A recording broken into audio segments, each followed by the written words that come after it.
Hi, everyone. Thank you for joining us today. We have a great discussion planned today for compensation. So it's a topic that not a ton of people are talking very honestly and transparently about. So I'm really excited to have this conversation here today. We thought it was a very important topic. So with me, I have Joy. I'll kick it over to you, Joy, to introduce yourself, please, and let us know a little bit about your experience with surrogacy as well as your role here with Family Source. Thank you very much, Hannah. Yeah, I'm very excited to be talking about this today because, like you said, I think that it's important that we have a super honest and open conversation from both perspectives, kind of the surrogate and the intended parents. My name is Joy Ralick. I am the Vice President of Client Services at Family Source Consultants. What that means is that I kind of oversee everything that has to do with our clients, which are you, our surrogates and intended parents, anything that goes on within our agency. I kind of have a hand in making sure that we're always improving and doing what we can to support you the best.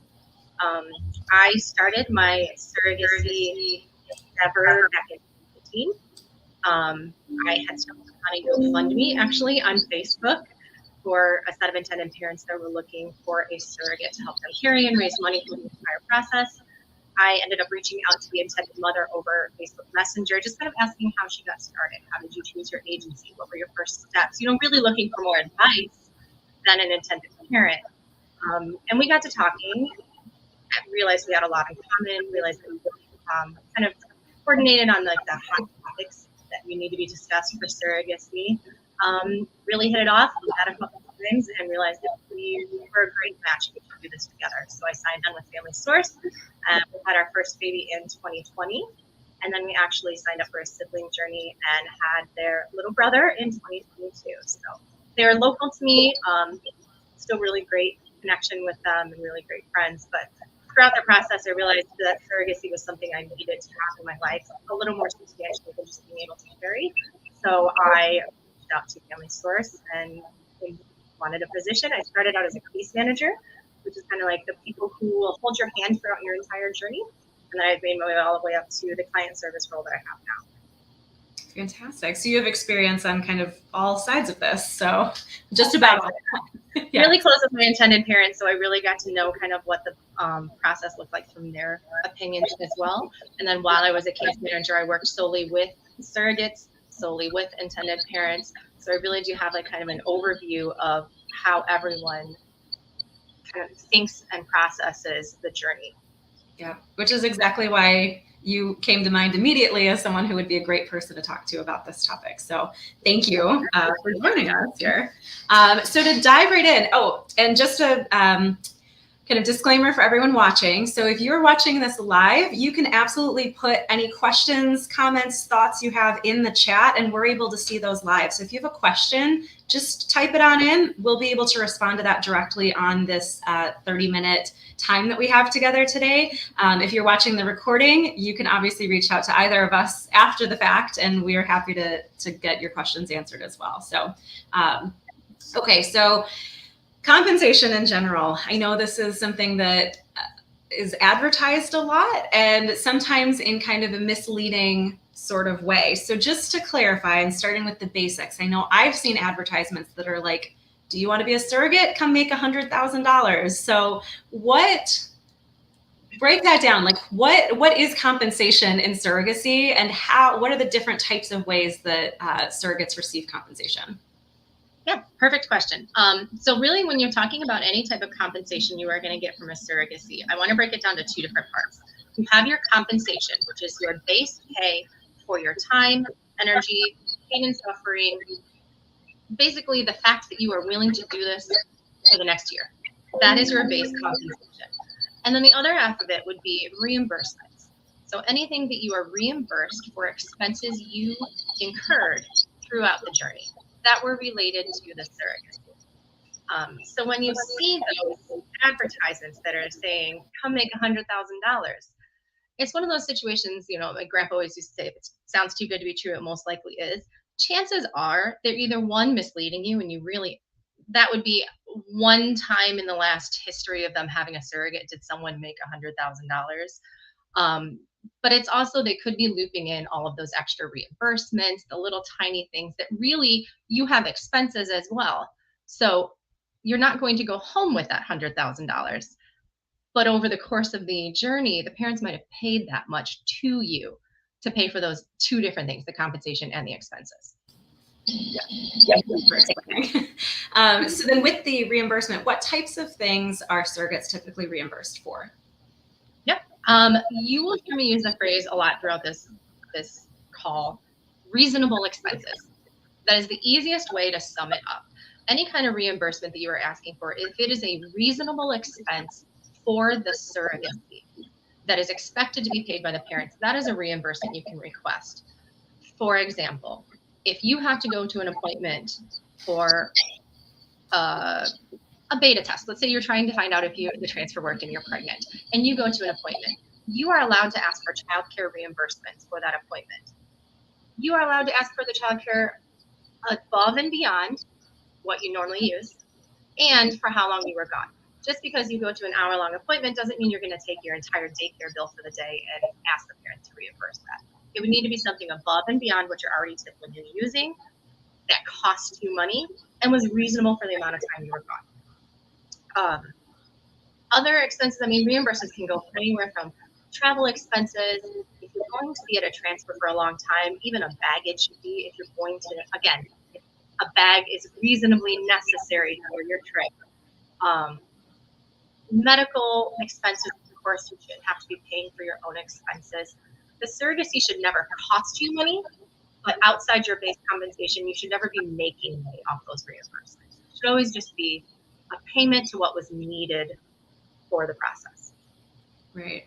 So before, there's so many reimbursements that we can go over. I could do more. I mean, whatever you think is that.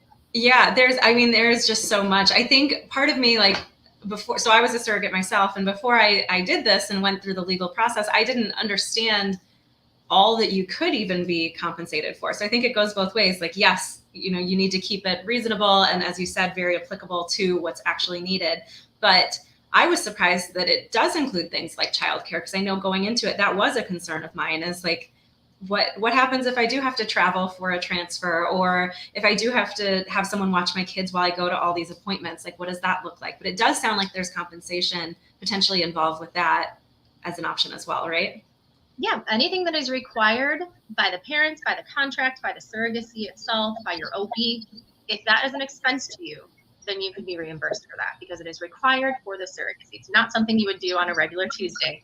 You're going out and you're buying a breast pump because the parents have requested breast milk. You are going out and getting prenatal vitamins or vitamin D vitamins prescription because the clinic has required you start taking those. So anything that is required and reasonable, that can be submitted for reimbursement. Interesting. So for the base compensation specifically, obviously there is not a one size fits all. There's a lot of factors that go into it. As we discussed, $100,000 is not typically a reasonable expectation for base compensation. But what is, based on your professional opinion, then what would be considered like kind of a range within the industry that might be, for first time surrogate? Yeah, you hit the nail on the head. There are a lot of factors that go into it. Typically for a first-time surrogate who has never done this before, doesn't have any experience, doesn't have any proven surrogacy pregnancies under their belt. It's not saying that you're not a qualified candidate, but you might be on the lower end because you don't have that proof to show that your body is capable of IVF pregnancy. You would be on the lower end. So we would think right around like a $50,000 is always a good benchmark. I know with Family Source Consultants, our base compensation is the $48,000 plus you get a $200 monthly stipend, and I'm sure we'll get into that in a little bit on what the different types of compensation are. So a first-time surrogate, you're going to be looking at right around that $50,000 mark. If you're an experienced surrogate, you are entitled to ask a little bit more.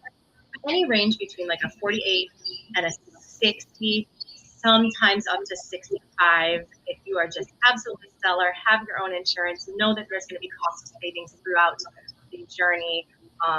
You can even ask for that much.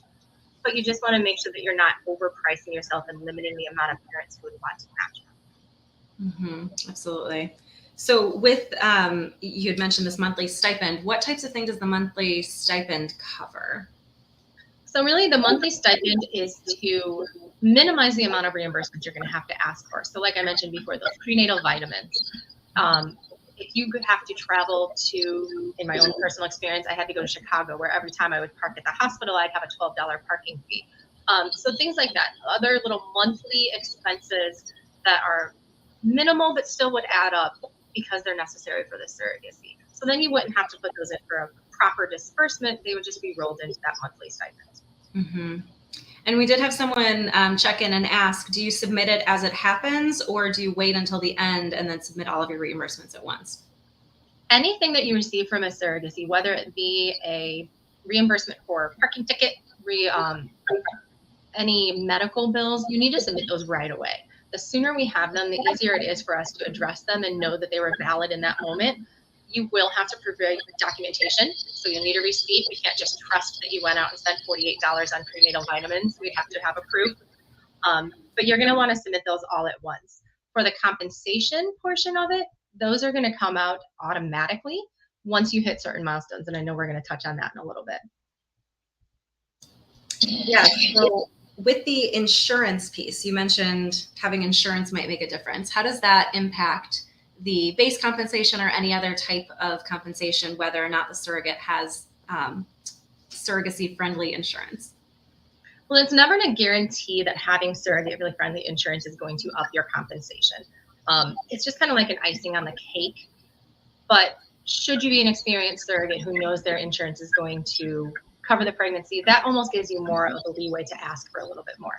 And I'm going to touch on that super quick. Surrogate-friendly insurance is a major medical insurance that you might have from your employer that does not have any surrogacy exceptions. Even though you have major medical and it covers all the things that you might need, there could be one paragraph within your insurance booklet that says, we will not cover you if you are a surrogate. And unfortunately, we do see that very often. And I have heard of it impacting compensation, but as you said, not always. So that's a good Not question. guaranteed. I don't want anyone to think that, I have insurance, I can ask for $75,000. That's not a guarantee, but it does kind of help, especially if you have a financially minded set of intended parents. That could really help them be like, listen, I'm amazing. I already have this insurance. We're really going to connect. It's just like I said, icing on the cake to help with the costs throughout the journey. Mm-hmm. Absolutely. So you had mentioned, you kind of mentioned this indirectly, but an escrow account. So there is money put aside. Can you talk about what an escrow account is and why it gets set up and when?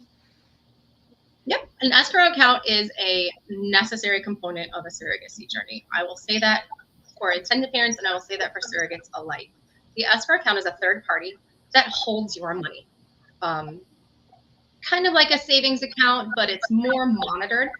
And then whenever your parents put in your compensation, that has to be in there before you go on to transfer. That means that no matter what happens, your money is protected and your compensation is protected, as well as all the expenses throughout the journey. So there will never be a point that a surrogate hits 32 weeks pregnant and runs out of money. We never want that to be an option. So with having the escrow company, they protect your money. They protect the parents' money. In every reimbursement you submit, they will verify that it's reasonable per the contract, necessary, all the things that we already kind of touched on. But they also protect the fact that your money is there and safe and ready for the entire journey through delivery. Yes, so let's talk about the timing of payments a little bit too. So what happens if a transfer doesn't take? How much compensation would the surrogate then receive? So the base compensation is broken apart into 10 monthly payments that do start at confirmation of pregnancy. So you would get your first payment as soon as you have that first ultrasound with heartbeat confirmation. And then the rest of those would be scheduled out every month, normally on the first of the month, depending on your contract. But every month until delivery, if you deliver and there's still leftover funds, you would get those as a lump sum at the end. To answer your question about transfer, if a transfer doesn't take, unfortunately, you do not get any of that base compensation. However, there are other compensation payments that would be listed on our website within your profile. We can touch on them a little bit here. But you will get a start of medication fee. You will get a transfer fee. You will get any of your lost wages, child care reimbursements for going to the transfer itself. So while you're not getting that base compensation, you still are paid for your time, energy, and efforts. Perfect. So just to reiterate, if you deliver at 35 weeks, do you know what happens with the compensation then? How does that, I know I get this question all the time from folks. Yeah. So, I mean, this is where your direct agreement with your parents is going to come into play. We always revert back to that. And your direct agreement, for those of you who might not be familiar with surrogacy, you will meet with an attorney who will help you craft your direct agreement between you and your parents. And that will be in place prior to any medications or transfers. So that is kind of your ruling Bible of what is going to happen throughout the rest of the journey. If we ever have a question on what needs to happen, we refer back to your contract. Yeah, I think that's a fantastic point, that it's all spelled out in advance. This isn't just like you figure it out as you go sort of thing, right? Yeah. So one of the paragraphs of the legal contract will discuss full-term compensation. This differs between on attorneys, depending on maybe your medical history. If you happen to be someone who typically delivers early, they might tweak that week gestation, but it will say clearly in there, full compensation, full base compensation is earned after, for example, 34 weeks gestation. And we see that fluctuate a little, but most of them will be anywhere between 32 and 36 weeks. Interesting. Yeah. And again, this is all done in legal and figured out, and it does vary between person to person and situation to situation. So even at the beginning stages of when that base compensation starts, I know there's some variations, but it typically isn't. I just want to reiterate for folks watching, like, you don't receive compensation until you've gone through the IVF, you have a confirmed pregnancy, which is typically like 6 weeks into the pregnancy, really. So it's a long time coming before any type of compensation is paid to a surrogate. Yeah. But like I said, up until that point, you won't be spending any money. There shouldn't be any costs to you up to that point. Anything that you would have as expense would be reimbursed. So it's not like you're out anything except your time up until transfer. Yep. Are there items that surrogates might not think of? I know we had talked about like childcare costs, but are there other aspects of compensation that maybe surrogates haven't considered or wouldn't think about to ask for? Always, excuse me, always what I suggest is when you're speaking with your attorney and going over your contract, ask them at every section that comes up, is that reasonable? Am I thinking about everything that I need to be thinking about? And then do a little bit of research on your own. There will be minimums for hotels. So if you are going to a clinic and your parents' clinic is in rural Midwest, that hotel price might be a lot cheaper. So there will be a minimum of maybe $150 for your hotel stay. But if your parents' clinic is downtown major metropolitan city, you're going to want to kind of adjust that, because finding a hotel for $150 in downtown Chicago might be a little more difficult than another city. So that's a really important thing. If you are going to be driving really far for any appointments, mileage is always a good thing to put in there. The mileage is a standard flat rate for mileage, gas, wear and tear on your car. And then, like I said, any kind of childcare that would make sense for reasonable expenses over what you typically use, that can be put in there. If you have specifications or something that you have always done in your pregnancies, big ones that I see come up, doulas, acupuncture, certain prenatal vitamins, a specific diet the parents have asked you to be on. Any of those things can be requested within the contract. There's a couple stipulations I always like to say. One, it should always be discussed way before you get to contracts. When you're in your initial match meeting with your parents, all of that should be hashed out so it doesn't come as a surprise to anyone. A surrogate wouldn't want someone to say, hey, I know that we're in legal contracts and we're about to transfer, but by the way, can you only eat tofu for the next 6 months? In the same sense, parents shouldn't have to be like, well, I didn't know we were going to have to pay for weekly acupuncture or massage. So that should always be discussed prior. And then it can be rejected. Everything that you put in the contract that's over and above what was originally discussed in a match meeting or your profile or the parent's profile can be rejected or discussed, tweaked, mediated when you're in legal contracts. So don't be upset if you put something in there that does get rejected or does get maybe diminished. It really is a back and forth, and it's what makes the most sense for you and your parents. Absolutely.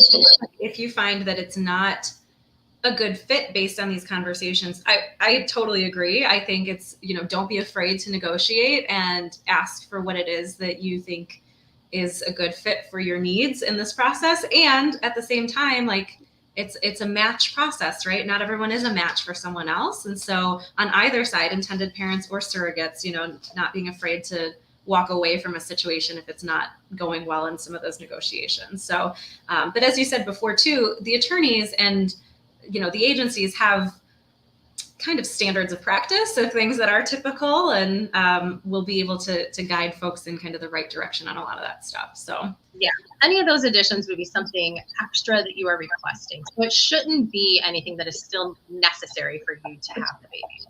Right. That makes perfect sense. Does Family Source work with surrogates who are not being compensated, or why would someone choose an altruistic journey? We have worked with surrogates who have decreased their compensation. I don't know that I have done any surrogate journeys where the surrogate has offered to do it for none. A lot of situations that we would see, it would be a facilitation journey. If you came to us, maybe you are caring for your brother or your sister or a family member or a close friend, coworker, and you don't want to request as much compensation, that can absolutely be handled within our agency. We do not mind whatsoever. We would just adjust your profile and present it as such. However, I will say it is a lot of energy and effort on both sides. So please ask for what you are comfortable with, not what you feel obligated to ask for. I know that a lot of surrogates do this out of the kindness of our heart. We want to do it because we want someone to have a baby. The financial aspect of it is on the side, but it still plays an important role because it is a lot of time, energy, physical. There's a lot of stressors that it does put on the surrogate and the family, as well as the financial stress from the parents. I don't want to kind of diminish that at all, but you need to ask for what is right for you. If you are doing it for someone you know and you want to do it for a lesser amount, absolutely we can accommodate that. Yeah, I think that's an interesting kind of aspect of this conversation to talk about. And again, I love that you just brought up that it is such I think it's an altruistic thing to do anyway, but the compensation piece sometimes it's just tough to talk about for folks. And so people feel very uncomfortable, in my experience, kind of having conversations about this. So the transparency. And that's what we're for. I mean, that's honestly, that's like one of the major reasons I tell someone that they really should have an agency, even if you are going with someone you know. Basically, we're here for the hard-hitting questions. If there's something that you're uncomfortable about asking, and it doesn't necessarily have to circle around compensation. It can be anything throughout the journey that you don't feel comfortable asking. You can just have us ask. And then we're like that little buffer that you don't have to feel awkward asking for more or less compensation. Yeah. Rely on the agency, rely on the attorneys. You don't have to have this exact conversation, but there's always kind of someone there to mediate the conversation for you. So yes, definitely. Now, what are some things, so one question is about income. So the income level of the surrogate and or her partner, how does that impact, this is kind of a question about intended parents then, what should they be considering and how does that impact compensation? Yeah, it's kind of, again, now speaking to the intended parents more than the surrogates, anything that is reasonable and necessary for the journey. If your surrogate is going to be out of work and is going to miss those days, that is income that she is now short. So that would be something that we would expect you to compensate them for, that they would be able to ask for reimbursement. Same thing with a partner, spouse, companion, whoever is going with them. If the clinic is requiring a companion, typically that would be, if you have a spouse or a significant other, they will have to do labs at medical screening. So they would be required to go to certain clinics if they can't do the labs local. Or for transfer, we always like someone to have a companion to make sure they don't have any negative effects of the transfer and they're happy and healthy throughout the evening into the next day. Any of those lost wages that, again, are required and necessary for the appointments, transfer, medical screening, missed work that is reasonable and necessary. I told you I was going to say that word a lot today. That would need to be compensated or reimbursed. We do require that you have proof of that income or proof of the days lost. So keep that in mind when you are applying to be a surrogate, that you will have to provide pay stubs at every point to prove that that was the actual amount. We can't just take your word saying, oh, I made X amount of dollars per day. We have to have a reasonable proof to be able to show that to the escrow company. And then they will double check that for you, which again is why they're so important. Yeah. And as you had just said, like the receipts go through the agency in a lot of ways. I know that can be kind of a stressful thing, is how do I get the receipts to the right person who needs to figure out the escrow? And it's so much easier than that. So I think that's a great point that you brought up there. You can send receipts and reimbursements directly to the escrow company. Parents can log right onto their escrow company and see what those receipts and disbursements are. You can send them to the agency. Parents can reach out to the agency. I mean, we have multiple ways to actually like checks and balances, everything that has to do with finances, because it is like the biggest part that we have to kind of monitor and worry about. Mm-hmm. And we just had someone check in with a question about second and third journeys. How is compensation impacted then on subsequent journeys? So if you are doing a second and third journey for a new set of intended parents, typically that compensation, again, you would be considered an experienced surrogate. That does go up X amount for each time, as long as there were no complications the first time. If you're doing a second or third journey with the same set of intended parents, we would kind of lean on you a little bit more to see what might have been discussed between the intended parents and the surrogate, or maybe you're not asking for that increase because it's the same people and you have a relationship. But that would be completely up to you. And to kind of just wrap up our conversation today, what are some things that you've heard of surrogates using their compensation for? Or if you don't mind sharing, how did the compensation impact your life and your family? Oh, okay. I have had surrogates who have put themselves through school, paid off student loan debt, purchased houses. I mean, it's basically anything that you want. It is your payment for the work you did. And anything that you want to use that for is completely up to you. There's really no rules on how you want to spend that. Me personally, we always pick one big major project. We usually center around the house of what we're going to upgrade or fix or do. Last year it was a patio. If I were ever to do another one, I need some new windows. So that's probably what I would focus on mostly. But I always try to make sure that there's something for me, something for my family. And then if anything, I see my intended parents a lot. So a lot of that might go back to the kiddos, because there are a lot of birthdays and parties we go to. Absolutely. Yeah, I think that's again, it's kind of an overlooked part that surrogates aren't exactly supposed to talk about, but we obviously talk about the impact on intended parents and, the gift that's being given in that regard, but it's also a gift in a lot of ways for surrogates. The compensation is definitely well earned, I think, but at the same time, it changed my life specifically in that regard. And a lot of surrogates who I know as well. So I think that's an important aspect to kind of talk about. And again, I really appreciate the transparency. I think a lot of the folks watching probably did as well. And we will go ahead and wrap up. I know we're at time, and I just want to be respectful of everyone's time here today. So thank you, Joy, so much for joining us. I think we can definitely continue this conversation, especially with some of the newer changes and updates and things that are always coming through specifically around compensation. This is kind of an evolving topic. And so we'll definitely check back in with you in a couple months here and kind of see how the landscape's changed, if that sounds okay with you. Absolutely. We are always available. If you are a current surrogate with us, you're more than welcome to reach out to your case manager and ask questions, or your intake coordinator. If you are not and you're looking to be a surrogate with us, you can always email info@familysourceconsultants.com, and that will get a generic email to us, and we'll be able to point you in the right direction. Or you can email me directly.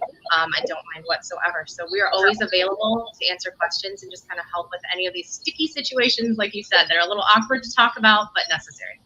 Absolutely. Well, thank you so much, everyone, for watching, and we will see you soon. Bye, everyone.